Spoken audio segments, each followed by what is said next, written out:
Dylan Wiliam, it's a privilege to interview you. You are Welsh, worked in England and in the US, where you now live. You started your career as an urban school teacher of mathematics and physics. I'm curious to know it. Did this experience give you some practical insight into pedagogy and education? Or would you now, if you would start your career again, go directly to education studies? I don't think I could have done the work that I've done in educational studies if I had never been a school teacher. I think it's very easy to become detached and to think about what kinds of things ought to be happening in schools without any real idea about how you can actually make that happen. And because teaching is such a complex endeavor, I really don't think I could do what I do now unless I'd spent a substantial amount of time in classrooms. So I think that being helpful to other teachers with educational research really requires a profound understanding of how classrooms work, what children are like, the kinds of complications, the kinds of interaction, difficulties that you have in making. Yeah, but it's just also the difficulties of actually making things work in a school timetable with the students moving all the time. I just think that if you've never been in that situation, you just really don't understand how hard it is. Let me say one more thing. Please. I have taught 7th grade and I have run a university. Okay. And there is no doubt in my mind that teaching 7th grade is more challenging than running a university. Running a university takes a lot of time, but it's not as mentally challenging as teaching 7th. And maybe not as tiring and demanding as teaching 7th grade, right? Absolutely, absolutely. When I used to train teachers, I used to say to them, nothing is going to prepare you for how tired you're going to be after your first month in the classroom. You are going to be exhausted. You're going to fall asleep on the train going home. It is so tiring. If you've never done it, you just don't understand how hard it is. Well, I had a similar experience, not with 7th grade, but with 10th grade. And I know, I can understand that. I can understand. As we go down in age, things become more and more difficult. And also, the effort to convey the ideas should be much more demanding than at the university, right? And I'm not talking about how some people at university teach, because some people just lecture. But if you are really, as in modern ways we all tend to be, interested in really conveying the ideas and not only stating them. It's difficult at university level, but I think it's much more difficult as we go down in age group. I think that's right. I think that it's very difficult to make complex ideas accessible in an intellectually honest way at a simple level. And so people often talk about the university, the importance of research for teaching, the importance that university professors are also involved in research. I think it's the other way around. I could not do the research that I do if I was not teaching. Being required to explain your ideas, just teaching the same content over and over again to different groups of students over the years, I find I become clearer in my own mind about what the important ideas are.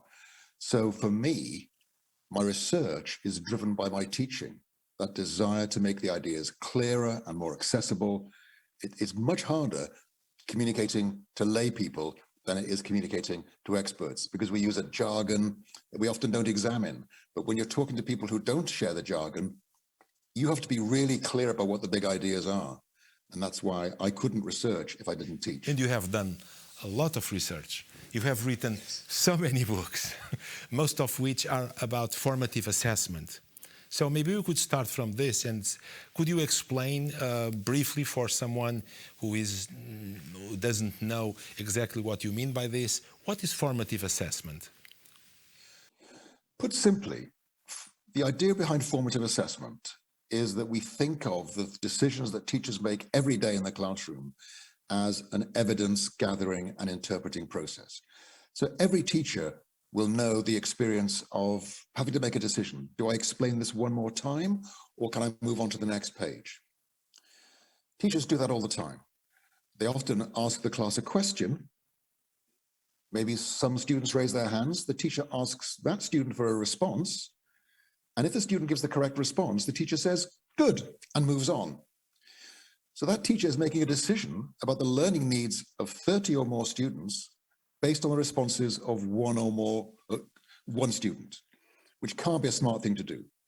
So by thinking of this process of listening to students and making decisions as an evidence collection process, we draw attention to the quality of the evidence. Did you ask good questions that really expose students' thinking? And did you get evidence from all the students in the group or just the confident ones? And so by thinking of this process as an assessment process, it draws attention to the quality of the evidence. And so the simple idea behind formative assessment is better evidence about what's going on in students' heads leads to better decisions by teachers about what to do next, which leads to better learning for the students. It's as simple as that. From your experience in research, would you say that we only need formative assessment, or we should have something that many times goes in opposition to that, which are standardized high-stakes examinations? I think we do need those kinds of assessments at the end of sequences of learning. Alfie Kohn, the American author, says we should never grade students while they're still learning, because grading always stops the learning. Students want to argue about the grade or they get disappointed. So I do think there's a role for high-stakes assessments at the end of important phases of learning, because the research shows pretty clearly that those kinds of assessments raise student achievement. By focusing the teachers and the students' work on what you think is important, it makes everybody work together. And in particular, when you have those external assessments, the teacher becomes the student's friend. When the teacher does the grading, the teacher is the student's enemy. But when there's an external standard, when there are external assessments, then the teacher is much more like the athletics coach who is trying to help the high jumper clear the bar. And so the teacher will give advice to the students, but ultimately it's the students versus the exam that really matters. And the evidence is that when school systems get rid of high-stakes examinations, students' performance usually suffers.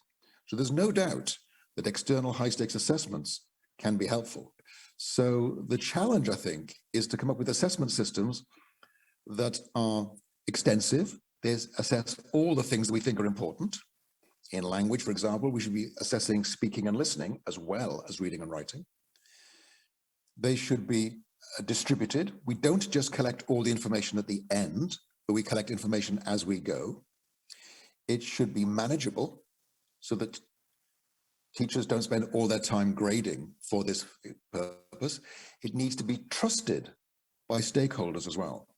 And so there's a complex set of trade-offs that any assessment system has to manage. But I think we could do better than we're doing in most countries by finding more creative ways of combining the judgments of teachers with the results of external examinations to produce robust and fair evaluations of what students can do. So we have been talking about assessment, which is a piece of education. So it's a part of education, an integral part of education. Your most recent book, however, is an impressive view of many diverse problems in education. We can say, I don't know if you agree with me, that it presents a rather dissatisfied view of Western education, as many, many reforms have failed. However, you also provide help in various aspects, namely the curriculum and the improvement of teachers' practice. Why is the curriculum so important? We are beginning to understand that curriculum matters a great deal in terms of building up the knowledge that students need to gain expertise in a particular subject. So I think we used to think that if students engage in particular kinds of activities, that they will get better at that kind of activity. And that does seem to be true for some students. But for other students, particularly the students who don't have as much working memory, as psychologists call it, it turns out that those activities often don't lead to any long-term learning.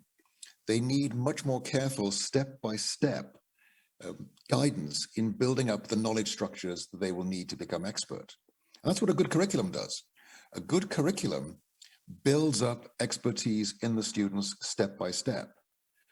So just starting with complex performance doesn't seem to produce expert performance. And that, I think, seems to apply to most school subjects, as far as we can tell.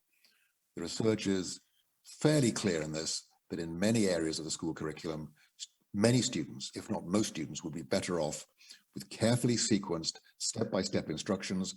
And that's what a good curriculum, that's what a good textbook will do. At a certain point, you wrote a sentence I like to quote. You say that a set of topics is no more a curriculum than a pile of bricks is a house. Or something similar, but the idea is this, if I'm reproducing it correctly.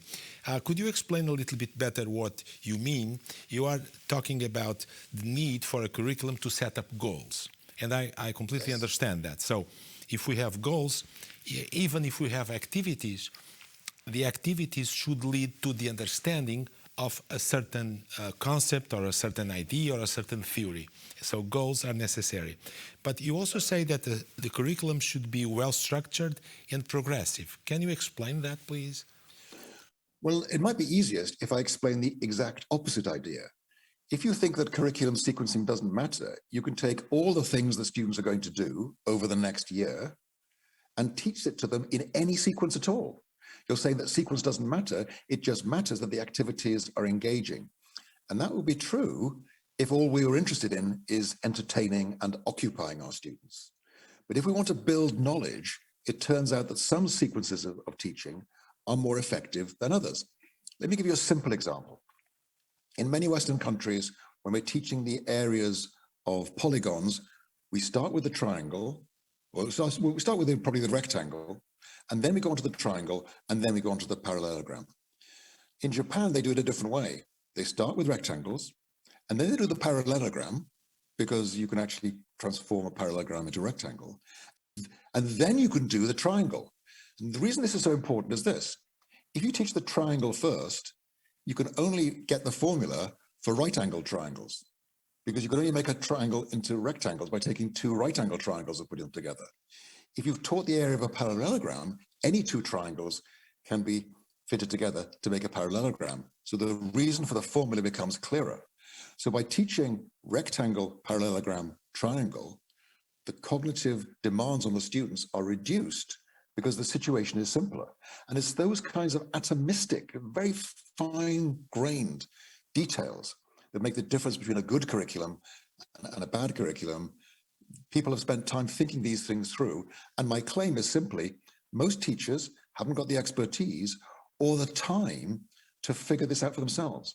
We don't really want teachers trying to figure out what the best sequence is when there's lots of evidence from lots of research studies about the best sequences. So Robert Pondisio, the American author, points out that education is one of the few places where we expect teachers to invent their own materials. Doctors don't do that. They rely on the experience of their predecessors to work out what are the best sequences of things to do. And I think that textbooks can do that. Textbooks can codify society's knowledge about the best way, the best sequences to use in teaching these things to maximize the chance that students build up these skills. That's why curriculum sequencing is so important. In reality, a teacher can be very well prepared and still use a textbook. What is the evidence Absolutely. saying about this? Well, I think the evidence is not as clear-cut as we'd like, but there's certainly some very good evidence from Kirabo Jackson in the United States and one of his colleagues, where they looked at giving teachers off-the-shelf lesson plans. So rather than teachers inventing their own plans for lessons, there'd be some pre-prepared ones that the teachers could use. And what they found was that it made the teaching of averagely effective and less effective teachers better. Students learned more, made more progress, and it didn't have any negative impact on the best teachers. So it does seem that these curriculum artifacts, these things that we can give to teachers, does seem to help the weakest teachers because they probably wouldn't come up with the right sequence on their own. And it doesn't seem to make things any worse for the best teachers. And of course, when teachers are very confident, they might depart from this, they might add extra kinds of ideas. So for example, you might be teaching Ohm's law in a science classroom, You might be talking about the relationship between voltage and current and resistance. And then an expert teacher might suddenly say, so what is the resistance of the light bulb in your kitchen? The idea that you can apply the same rules that you're studying in science classrooms to everyday life. You know what the voltage is, you know what the wattage is, you can just figure out the current, and then you can figure out the resistance. So I think teachers will often use their knowledge to make this knowledge more relevant or applicable or interesting to students. And if you ask me, one of the ways that I think some teachers are more effective than others is because they connect students to the content in ways that are engaging or exciting. That's why I think some teachers have this ability to get students to care about things they didn't care about when they walked in the classroom. So they use the textbooks, but then they often kind of improvise around the textbook, but the textbook provides the backbone, the structure for what is the best sequence to teach these concepts. However, when we talk about curriculum, many people say that we force students to spend too much time memorizing facts, while they should instead develop critical thinking. What would you say about this? Well, I think we have to be very careful about this word memorizing, because when people talk about remembering, they often think of students sitting in rows, chanting things. When I was at school, I was made to learn passages from the Bible. We had to learn word for word the 10 Commandments, and so that was what schooling was in those days. And I think when we use the word memorizing, people often think of that kind of pedagogical approach. But if you think about committing things to memory, I think it's great that students learn poems off by heart. I think it's great that students act in school plays where they have to learn their parts off by heart.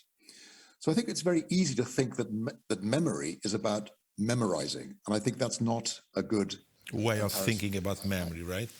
Absolutely. I think what we do need to develop students' knowledge, students' long-term memory, but the best way to do that is by engaging them in problem solving and careful sequences of activities.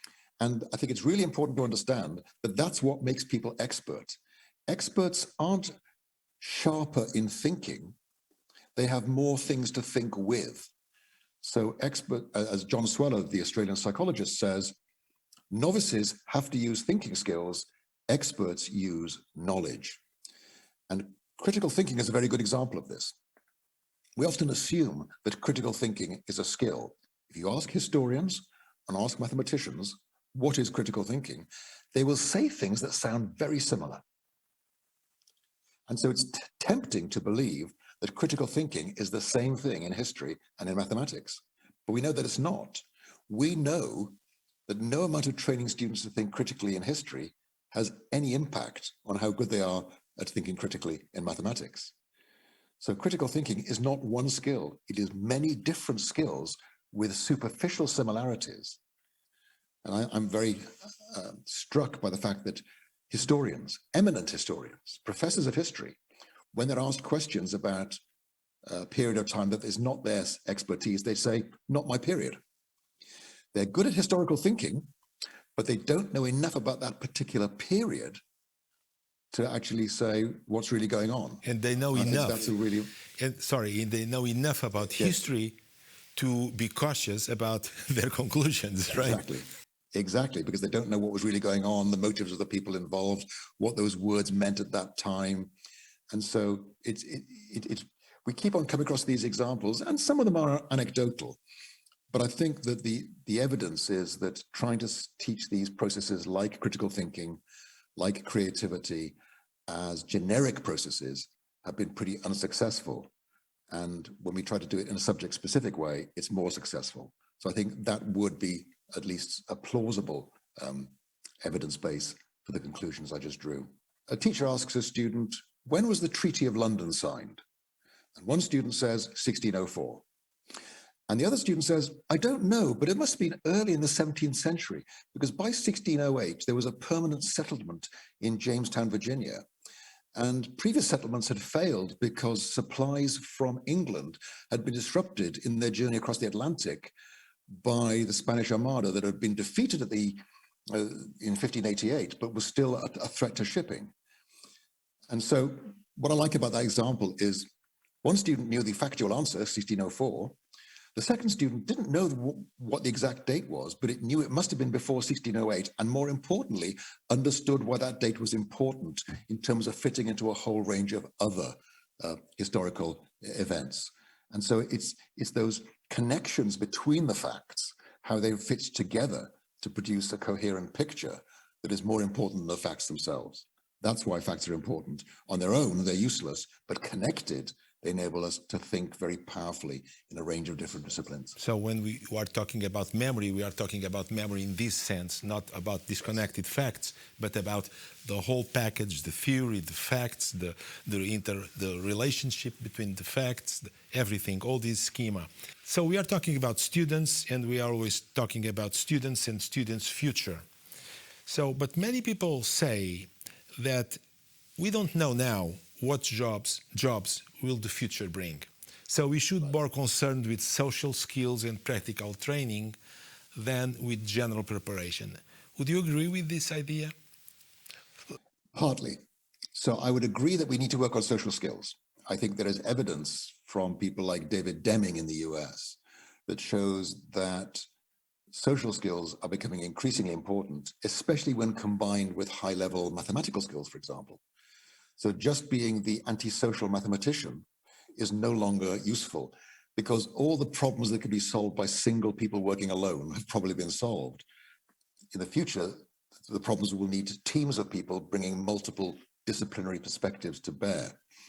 So I think the social aspects are important, and people often now want to assess them.